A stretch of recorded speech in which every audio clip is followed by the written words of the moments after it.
ये जब मणिकर्ण का घाट पे पहुंचे हैं तो मणिकर्ण का घाट पर स्नान करने के बाद जैसे ये निकले तो वहां एक स्वीपर का इनसे स्पर्श हो गया। तो इनने स्वीपर का स्पर्श पाया और स्वीपर से बोले अरे तुमने मुझे छू लिया, मैं तो अशुद्ध हो गया। अरे तो स्वीपर के द्वारा इनको फिर आत्मज्ञान दिया। स्वीपर ने कहा कि अगर सब में परमात्मा विराजमान है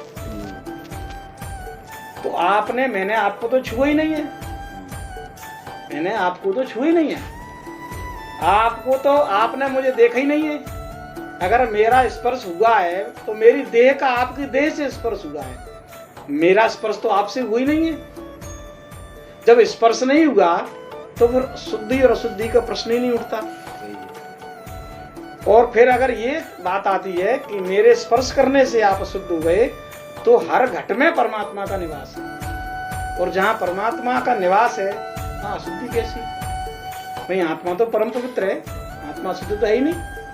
हाँ, देह अशुद्ध हो सकती है सही, लेकिन आत्मा शुद्ध नहीं हो सकती।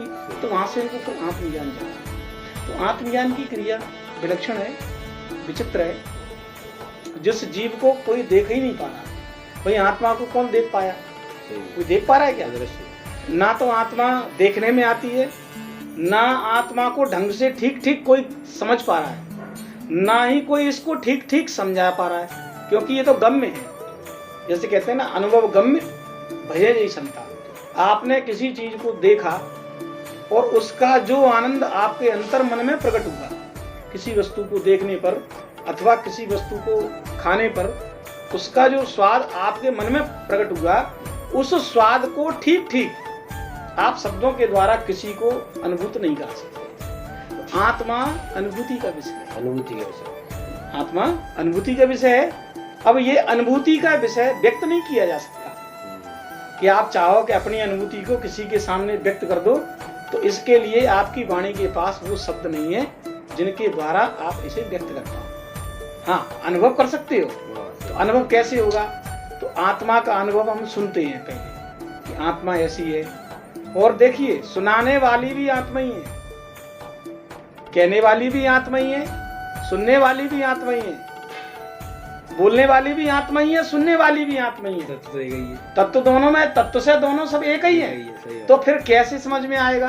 तो वो तो अनुभव की बात है, अनुभव की बात। आप निरंतर जब उसका अनुभव करोगे, सही, अध्यात्म चिंतन करोगे, विचार करोगे, और बहुत गहराई में जब आप जाओगे तो अंत तो गत्वा जो आपके सामने परिणाम निकल के आएगा, वो परिणाम केवल और केवल आत्मा ही है। भगवान श्री कृष्ण ने अर्जुन को भी गीता में इस आत्म तत्व के विषय में बहुत समझाया। आरंभ में प्रथम अध्याय जिसे विषाद योग कहते हैं, प्रथम अध्याय में अर्जुन की दशा जो थी, आज समस्त भूमंडल पे जो प्राणी हैं उनमें थोड़े से भी संस्कार जिनके अच्छे हैं, उनकी दशा भी आज अर्जुन जैसी है।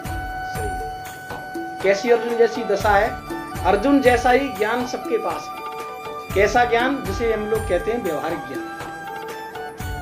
बहिरंग इंद्रियों के द्वारा जो व्यवहार होता है वो ज्ञान सबके पास है।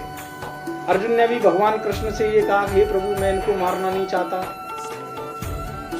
अगर मैं गुरुजनों को मारूंगा इनके रक्त से मेरे हाथ सनेंगे, मैं कल भोजन करूंगा तो मेरी स्मृति में वो बात आएगी तो मुझसे भोजन भी नहीं होगा। मैं राज्य के लिए भी इनको नहीं मारना चाहता, इससे तो मैं भिक्षा मांग के खा लूंगा, वो मेरे लिए ज्यादा कल्याणकारी होगा। मान लो अगर मैंने इन सबको मार भी दिया और मुझे यश की प्राप्ति भी हो गई, तो इस यश को देखने वाला कोई नहीं है। देखेगा कौन?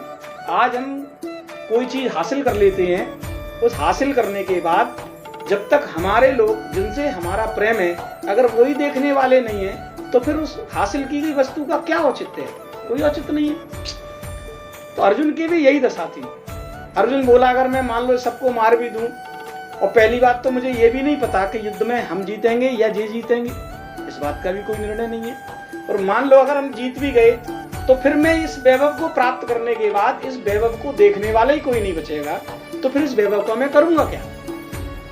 अगर मैं सारे कुटुंब को मार देता हूं तो घर की स्त्रियां दूषित होंगी, घर की अगर स्त्रियां दूषित हो गई तो इनके द्वारा फिर वर्ण संकर संतानें जन्म लेंगी। वर्णशंकर संतान अगर जन्म लेती है तो हमारे कुल की पिंडोदक क्रिया तक लुप्त हो जाएंगी। हे प्रभु, मैं इन लोगों को नहीं मारना चाहता। ऐसी दशा अर्जुन की हो गई और दशा के कारण अर्जुन का शरीर कंपायमान होने लगा और धीरे धीरे अर्जुन के हाथ से गांडी छूट गया और अर्जुन रथ के पिछले भाग में बैठ गया। भगवान ने जब अर्जुन की ऐसी दशा देखी तो भगवान अर्जुन से बोले, अरे पागल, तुझे भी ज्ञान नहीं है। फिर अभी ये जो तेरा ज्ञान है ये केवल व्यवहारिक ज्ञान है, अभी तुझे सत्य का ज्ञान नहीं है। पंडितों कैसी बात करता है, लेकिन अभी तो ये पंडित का बिल्कुल भी बोध नहीं है। यानी अर्जुन को देह ज्ञान तो था, अर्जुन को व्यवहारिक ज्ञान तो था, लेकिन अर्जुन को भी आत्मज्ञान नहीं था। आत्मज्ञान बिना नर भटके, कोई मथुरा कोई काशी, और मोए सुन आवत हांसी, पानी में मीन प्यासी। आत्मज्ञान के अभाव में अर्जुन की ये दशा हुई। इस काल में भी जिस जीव के पास आत्मज्ञान नहीं है उसकी दशा अर्जुन की तरह है। इसलिए श्रीमद् भगवत गीता का जो प्रथम अध्याय है उसे विषाद योग के नाम से कहा गया है।